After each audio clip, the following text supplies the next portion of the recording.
So jom kita main siapakah pengkhianat One Piece Edition. Tapi kali ni ada dua traitor. Karakter aku dia baru je muncul. Tak lama sangat. Karakter aku pun dia ni handal juga bertarung. Karakter aku dia ada wilayah. Karakter aku famous gila. Karakter ni cool. Karakter aku ni ada haki. Karakter aku pula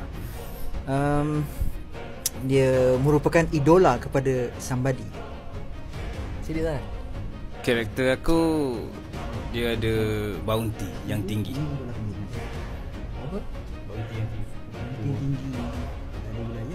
Karakter aku ada pengikut yang ramai.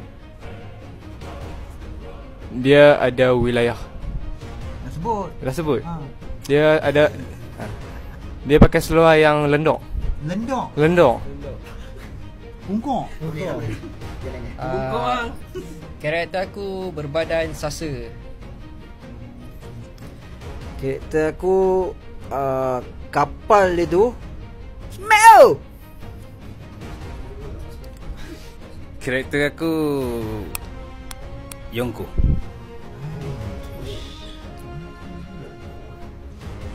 Karakter ni digilai ramai. Karakter ni pakai baju. Satu lagi. Satu lagi ya. Satu lagi boleh. Nampak kali ni bagi spesifik. Karakter aku dia pernah lawan dengan karakter yang kuat juga. Dia sedang mencari One Piece. Karakter aku ni dia diburu. Karakter ni boleh terbang. Boleh terbang. Bang Selepas dia art Gear 5, dia ni pula yang popular. Okey. Okey. Aku dah tahu. Aku dulu.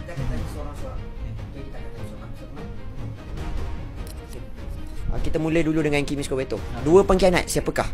Tu mungkin nak siapakah je Cim dua ni. Dua tu. Aha. Okey. Ingat nama nanti lupa. Okey. Faiz. Agus dengan Pim. Agus dengan Pim. Mampan? Pim dan Faiz.